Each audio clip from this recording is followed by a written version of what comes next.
So this is a space that is professional, it is exciting and innovative, it is full of activism, and I'm excited to be here with you all in this space to talk about the really important work that all of us are doing.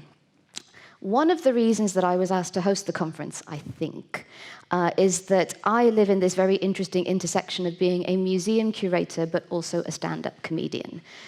Important to point out to you that no one has paid me to be a stand-up comedian until now. And the reason why I do stand-up is because the topics that relate to my work are to do with the history of racism and death. And they lend themselves to comedy because obviously those two things are hilarious. But what is great about comedy is that it allows you to take a really complicated subject and make it accessible and engaging to people who have never heard about it before. So, by way of example, and just to get us all a little bit warmed up for the day, I would like to share with you a joke, which in my experience is the only joke that exists at the intersection between comedy and museums. And there's going to be just the one. I'm happy to be disproved. Come and talk to me afterwards if you know of any others. And it's what's called a call and response joke. It's like a knock-knock joke. And to make the most of it and to get everyone used to using your voices are important. They should be used. They should be heard. So we're going to do this together. Is everyone with me on that one? You have no choice. Correct. Well done. So we're going to get warmed up. We're going to build up to the joke. It requires a fair bit of coordination and a long sentence. So we're going to build up to it. We're going to start with very easy. So I'm going to say to you, good morning, and you are going to say back to me, not bad, very hesitant to start with, but you dive straight in. Excellent, let's keep going. How are you? Fine, thank you. How are you? I am brilliant, thank you so much for asking. That's so nice of you. Shame about the weather, isn't it? They say it's going to clear up later. Excellent, are we feeling warm? I'm feeling good, actually. Are we feeling confident? Are we ready to jump into this joke?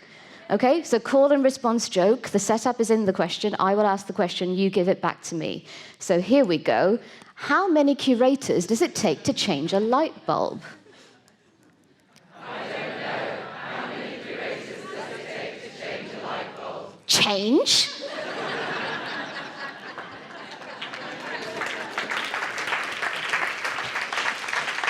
Okay. That applause goes to my colleague and friend Jack Ashby, who tells that joke way better than I do because he literally tells it all the time. Okay, excellent. Now, I love this joke for many, many, many reasons, not least because it's actually funny. But there's an important point that's inherent in it that I think we need to think about a little bit more, which is that at its heart is the central dilemma that we as working museum professionals have to face, and that is, what are we here for? The theme for this year's conference is sustainability. And when my friend Becky Clark, who is Director of Churches at the Church of England, learned that I was going to be hosting a conference on the theme of sustainability, she very helpfully sent me this.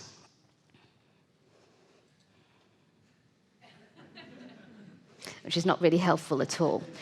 So I thought, well, I work at a university, and the way that we tend to approach questions and issues and themes is we try to define our terms. So I looked up the definition of sensibility. Well, that's Freudian, isn't it? Let's try that again. The dictionary definition of sustainability, and found that it's described as follows: the ability to be maintained at a certain rate or level. Now, I don't know about you, but that's basically the same thing again. So I thought, this is the reason why no one likes the English. But I persevered and was able to find that there is actually another part of that definition: the avoidance of the depletion of natural resources in order to maintain an ecological balance. That's kind of more along the lines of the thing that we think this thing means, right? Is this chiming with everyone? I'm getting some nods. Other people are very good. Those who are nodding are my favorite people. The rest of you are going to love the rest of this. So this is kind of along the lines of what I was thinking. But it didn't quite still get to the heart of the problem that I have with this word. I think we're kind of using the wrong word. At the heart of sustainability is the word sustain. And that means to strengthen or support, to cause to continue, to uphold, affirm, or confirm, the justice and the validity of. Now, I told you that I work in the history of scientific racism, and I do so through a museum collection at University College London. And as a result, the one thing that I know about museums is that they were originally established as a tool of empire, and the ways in which we have systemic social injustice in our society today are materialized and perpetuated through the medium of the places where we work. And as a non-white person looking at a room of predominantly white professionals, can you start to think about why I find this insidious? Because when I hear the word sustainability with that context in mind, that's my definition. For those of you who are offended by bad language first thing in the morning, it's interesting that you should choose this time over any other. And also, please consider the value of the thing that I'm trying to tell you.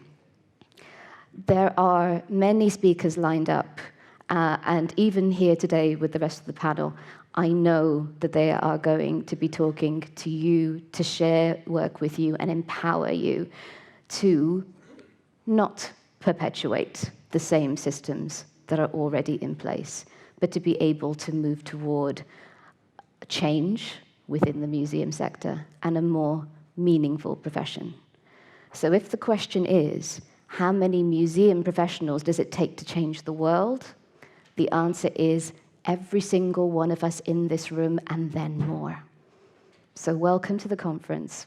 Bed in, go and talk to your colleagues, learn about the work that they're doing, and let's make this a better world. I can't believe I just finished on that line, but I really genuinely believe in it. Please come along with me on it. Thank you.